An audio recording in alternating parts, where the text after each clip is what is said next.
Assalamualaikum warahmatullahi wabarakatuh. Halo Sobat Bonsai, jumpa lagi bersama saya di channel Papi Bonsai, channel inspirasi semua hal tentang bonsai. Oke teman-teman, jadi pada video kali ini saya akan melakukan tahapan program akar pada bahan wancang saya ya, atau wahong yang sudah saya sembung dengan pohon sancang.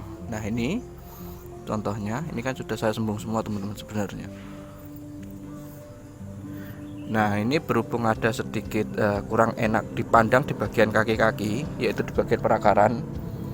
Nah ini teman-teman, ini kan menggantung ya akarnya, jadi tidak menyentuh ke tanah. Nah dan posisinya itu bahasanya mencucuk mata teman-teman, karena dia menghadap langsung ke depan kayak gini. Nah jadi hari ini saya akan melakukan pemotongan. Jadi ini nanti akan saya potong gini untuk membuang kesan akar yang terlalu mengarah ke depan ya. Nah jadi nanti kalau sudah saya potong akan saya kasih talang air lagi, mungkin di ketinggian segini teman-teman.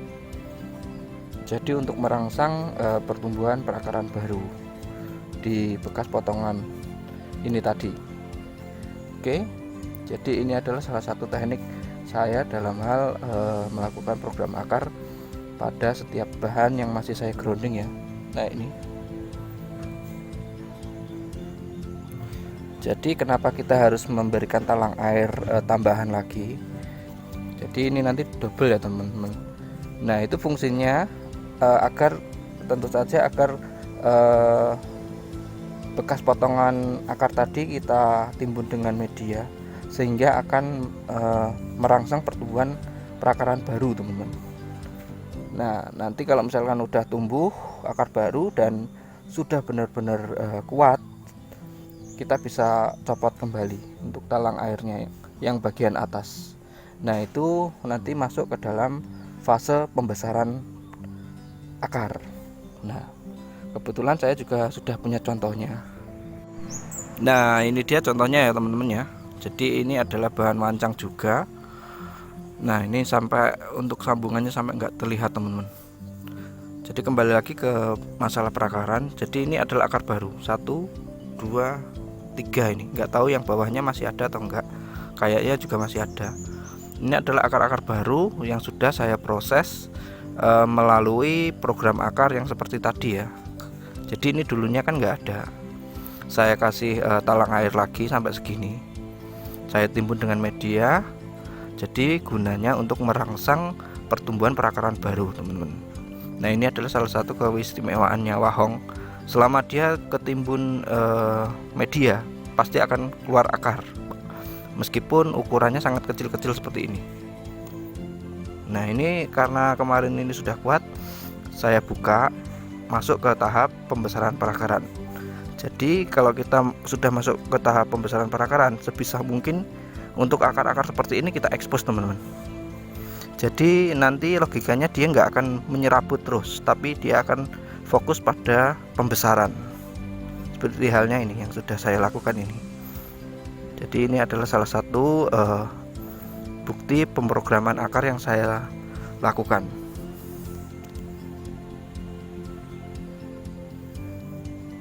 Kembali lagi pada bahan wancang yang tadi. Jadi ini langsung saja akan saya lakukan pemotongan, tapi teman-teman juga harus melihat kondisi alamnya ya. Kalau misalkan ini menurut teknik saya, kalau misalkan dalam hal program akar sebisa mungkin kita lakukan pada waktu kemarau teman-teman. Jadi curah hujannya sangat sedikit. Karena untuk karakter wahong sendiri ini sangat rentan sekali terhadap jamur. Jadi kalau misalkan kita potong waktu penghujan, nanti bisa mengakibatkan kelembapan media terlalu tinggi. Nah itu bisa mengakibatkan jamur teman-teman. Nah ujung-ujungnya nanti terjadi pembusukan akar biasanya. Jadi ini saya lakukan pada saat kondisi alam yang curah hujannya sangat sedikit, mungkin 2 hari sekali, 3 hari sekali. Tapi kalau untuk proses penyambungan seperti ini,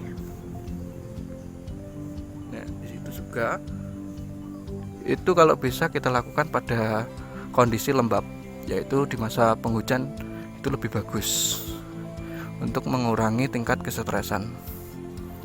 Oke, jadi ini saya lakukan pemotongan dulu. Nah, ini sudah saya potong. Jadi mengenal karakter wahong juga ya, pada kekerasannya itu ada di atas serut, teman-teman. Jadi batang wahong itu lebih keras daripada serut, sangat keras. Nah, ini tentu saja kita akan lakukan atau merapikan ya, menggunakan kangkut seperti ini. Jadi agar tidak terkesan potongan yang dibuat-buat, teman-teman. Nah, ini untuk bagian bawahnya nanti juga akan saya rapikan dulu. Bisa mungkin kita menampilkan pohon itu dalam keadaan natural ya, alami, sehingga potongan-potongan bekas gergajian seperti ini harus kita rapikan. Oke, saya mau rapikan dulu. Nah, ini sudah saya kasih talang. Nah, tentu saja teman-teman juga harus memiliki estimasi berapa ketinggian yang diperlukan ya. Jadi karena tadi bekas potongannya sampai di sini, tentu saja kita harus menimbun atau memberikan talang air ini dengan ketinggian yang sama, minimal sama. Jadi tentu saja sesuai fungsi utamanya adalah untuk merangsang pertumbuhan akar baru, teman-teman. Oke, jadi ini adalah tahap awal dalam program akar yang saya lakukan. Artinya kita rangsang dulu perakaran baru, kemudian nanti kita masuk ke fase selanjutnya, yaitu pembesaran perakaran.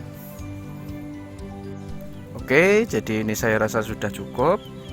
Tadi sudah saya kasih media, dan tentu saja bekas potongan akar tadi sudah ketutup ya, teman-teman.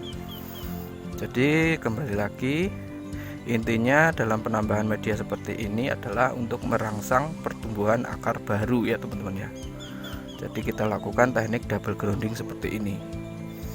Ini adalah teknik yang selalu saya lakukan pada setiap bahan groundingan saya ya, teman-teman.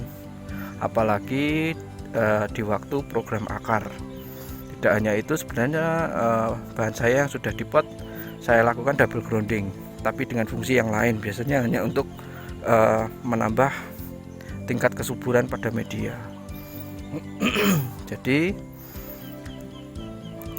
kenapa kita harus melakukan double grounding seperti ini? Karena menurut saya ini adalah langkah yang sangat efisien dalam hal program atau pengkontrolan akar, teman-teman. Jadi kita nanti kalau misalkan mau lihat perakarannya, tinggal buka aja yang bagian atas ini. Tentu saja hal itu saya rasa tidak mengganggu kesuburan pada tanaman itu sendiri, teman-teman. Jadi saya rasa untuk groundingan dengan tujuan merangsang pertumbuhan akar baru sudah selesai. Jadi untuk langkah selanjutnya adalah fase pembesaran perakaran. Jadi tetap ikuti channel saya untuk melihat tahapan-tahapan yang akan saya lakukan, dan juga inspirasi-inspirasi semua hal tentang bonsai lainnya. Jadi terima kasih sudah menonton. Assalamualaikum warahmatullahi wabarakatuh.